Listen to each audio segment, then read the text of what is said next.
I'll start. So the problem is we had so much went today. You know, this was trade of the week. This on track killed it up 14% today. ALVR this is one of my favorites from the newsletter. This one went today. That big C, man, that one set up really nicely and began to go today. This 88. CDAY breaking a big level, that one went. So there's not, you know, a lot of things went today. This ramp was nice, but a few things on the radar. Still this INSM, you know, this is becoming a really nice flag now in front of this 34 level, which if we look on the monthly chart, you know, we could see how big of a level this truly is. So from there, where we at? LVGO inside day highs. This is a pure breakout setup right here.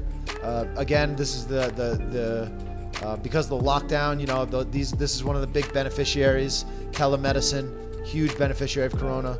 So that one's on the radar. Let's see, Overstock is starting to look really good down here. This nice little base. I know Dangerous Dave's been on it like a motherfucker.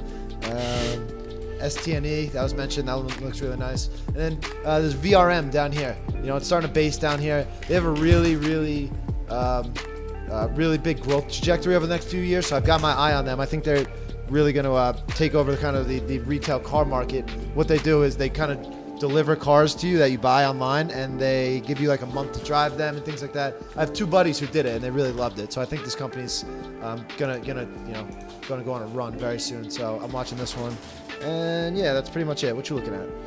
All right, so the two main ones, we have this QRVO, this earnings flag through 136. It's been setting up for nice.